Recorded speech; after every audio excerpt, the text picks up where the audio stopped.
This award recognizes the great historian James Melby. A lot of folks here do Jim very well. Very skilled writer, devoted to the business, an editor, just did so many great things. And the award this year goes to a guy that I really believe has as much knowledge about pro wrestling and MMA as anybody I've ever known.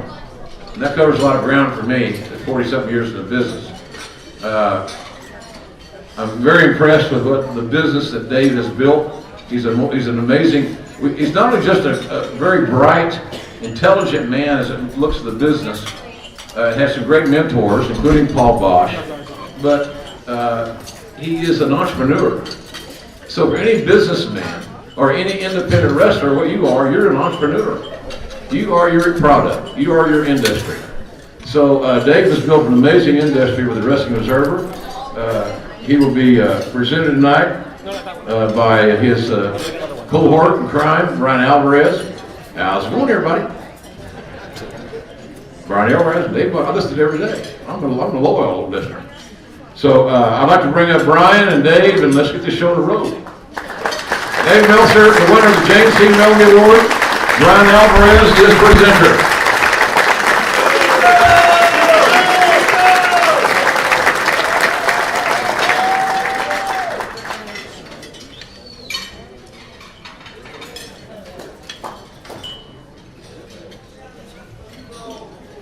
A little short. So JR talked about passion, and I started working with Dave in 1998. I sent him a fax, and I asked if I could work on his hotline. And a year later he called me, and he asked if I could co-host on his radio show on IATA.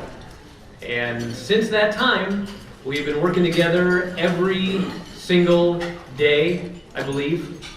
And math is not my strong suit, and Dave will correct me if I'm wrong. Dave started writing about wrestling, I believe, in 1971, and he started the Observer full-time in 1982, and he has been writing every single week since that time. And by my math, Dave has written close to 50 million words on professional wrestling. And I was asking some people, and I didn't have a good answer, and if anybody has a good answer, you can let me know. If anybody could think of anybody else in the world that has written 50 million words about anything in history, I don't know if that person exists. That's about 257 books all about professional wrestling and mixed martial arts.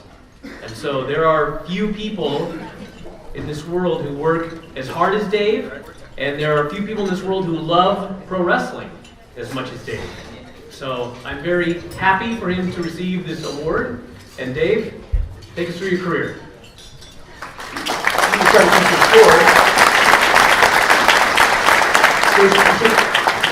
I'm kind of emotional about this because I started coming here in 1986. And at the time, the Cauliflower Alley Club was very different than it is now, as the world was and as wrestling was.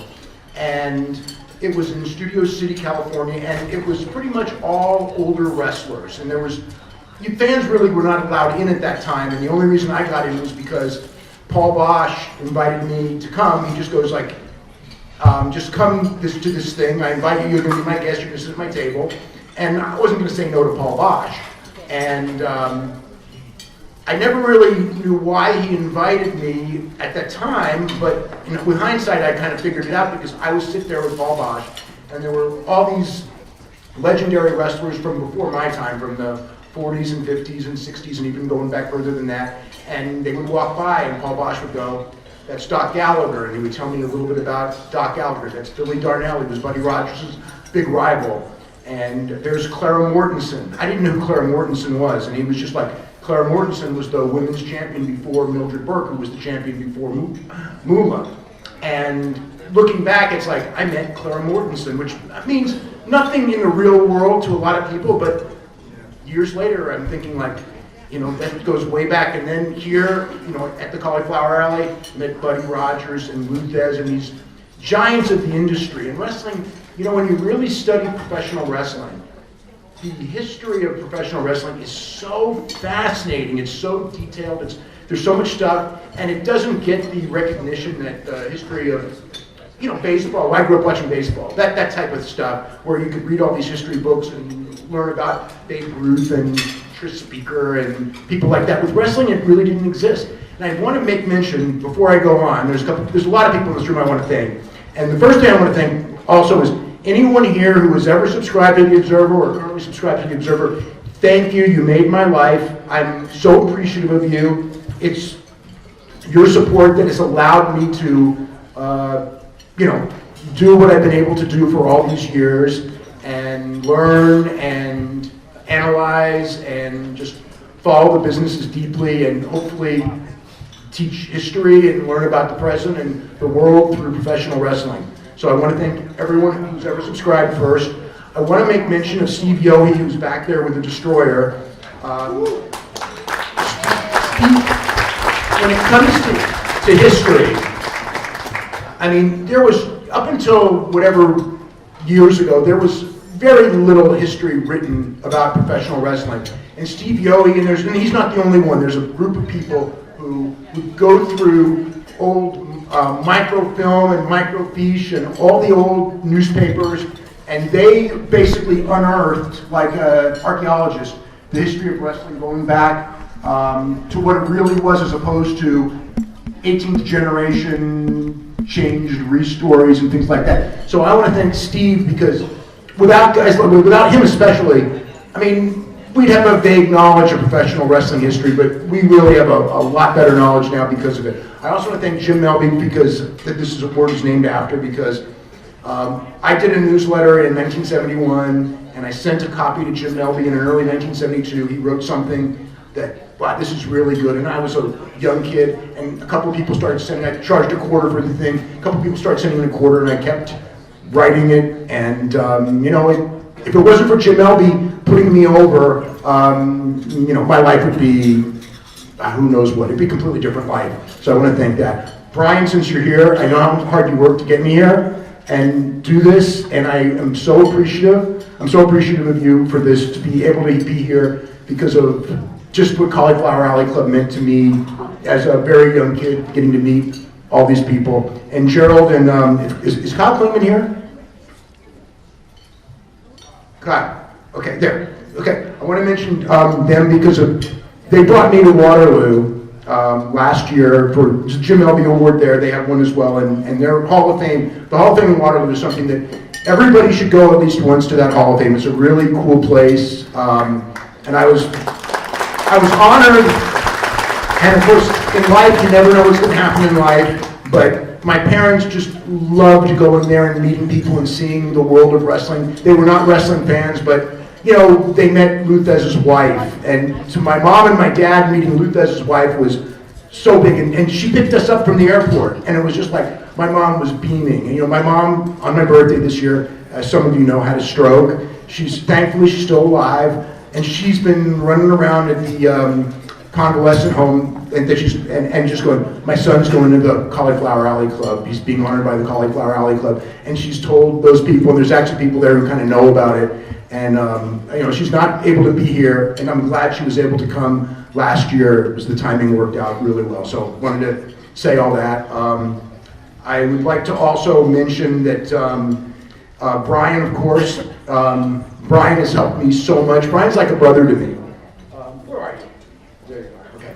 Yeah, Bryan's like a brother to me, and I just want to say, I've worked with him for 18 years since one day I did a radio show for IATA, internet radio. We were ahead of our time. If we'd come a couple of years later, would have been, things would have been different, but it was a really cool thing that we got to do. And I did one show by myself with almost no callers, and it was like a disaster, and I wasn't like ready for radio or anything like that. And I basically go, Bryan, why don't you come and help me on a show, the next episode?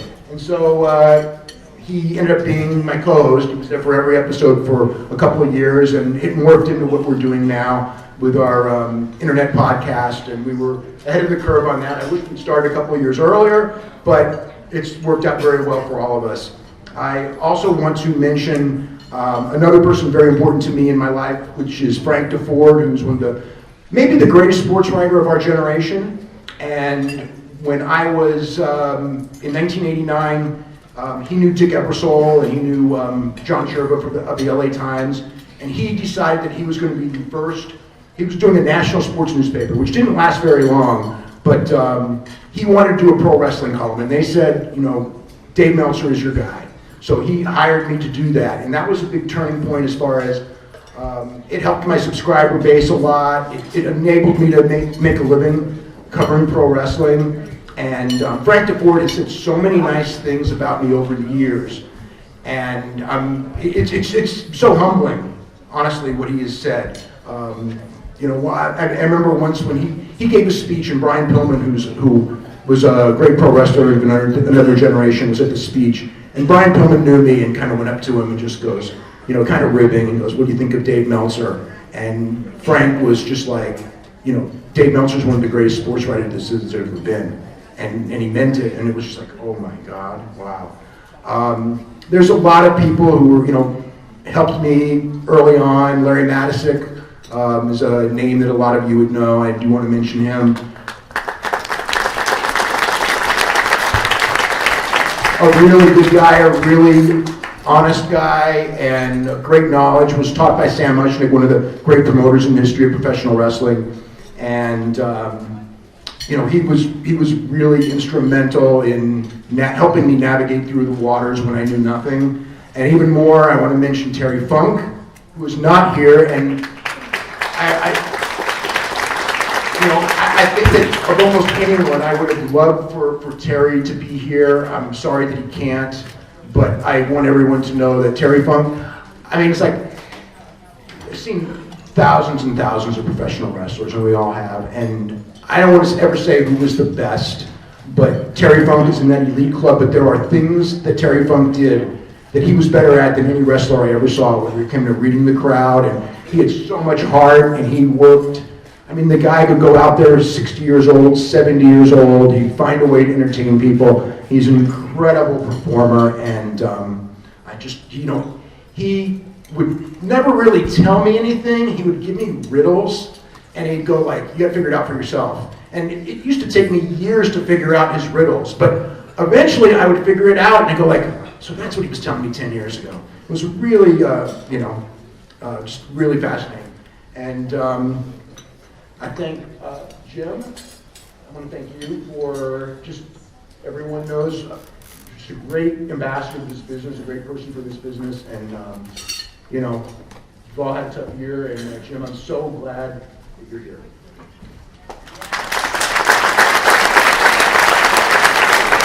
In fact, anyone here who has wrestled, you guys have given so much entertainment to all of us through the years, and it's a hard business. The travel is hard. It's tough on people physically, and you know, as a fan, and most of the people here are fans, we really appreciate it. Sometimes, you know, sometimes fans and wrestlers kind of, especially in the social media, they kind of get on each other, and sometimes fans think they know more than they do, and sometimes I think I know more than I do, but the work that you guys have done to entertain us, you know, for, again, 45 years. I see Pat Patterson right here.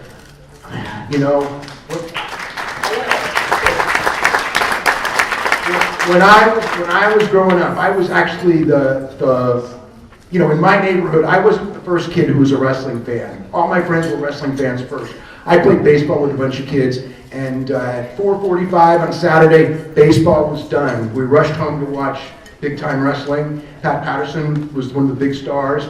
I saw him wrestle at the Cauliflower, San Jose Civic from childhood. There's a lot of things I want to thank you because, again, I mean, really, if you grew up in San Francisco, when I grew up in San Francisco, he was our wrestling hero.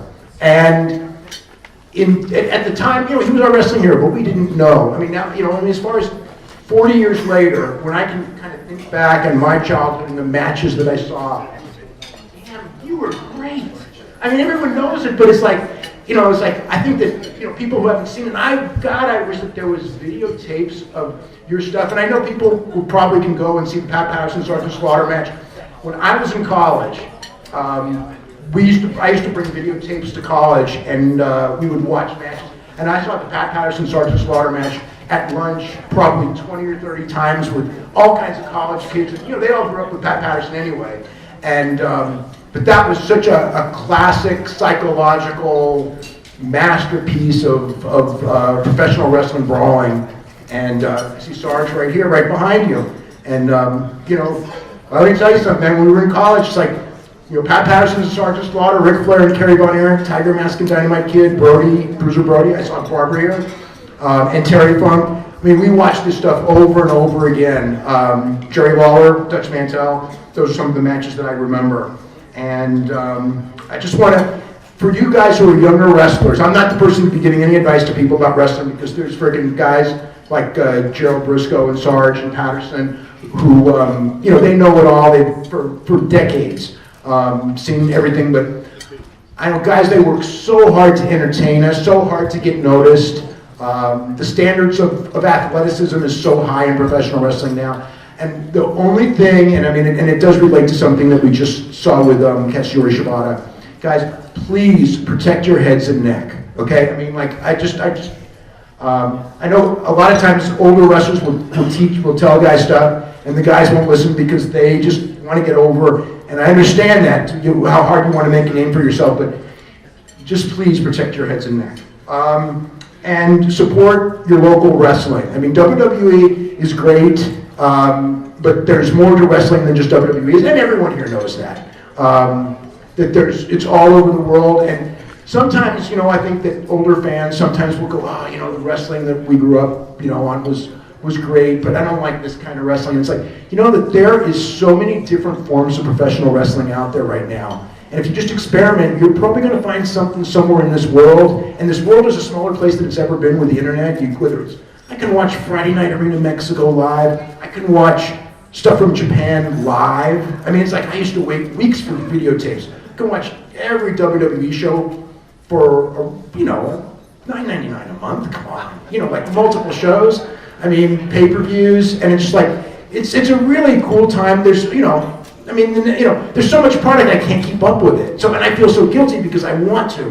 But if you just study the different stuff, you're going to find something that you like. You're going to find wrestlers that you like. These guys of today, they work just as hard as the guys of any generation. They take the risks. And support local wrestling, support your local indie wrestling because those guys have heart and they're doing it for the love of the business. And we're all here for the love of the business. And another thing, and there's not a lot of people I noticed that I know from creative, but if anyone from creative is listening, please treat your audience with respect, okay? Because there's nothing that bothers me as a fan and other fans is when, oh, John, okay, John's creative, but he knows this.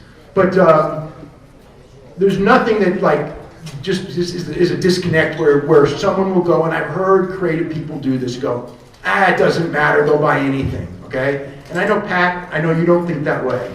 But I mean, it's just like, you know, the stuff that you did, it was meticulous, it was long-term, you had a vision. It wasn't just throw something out.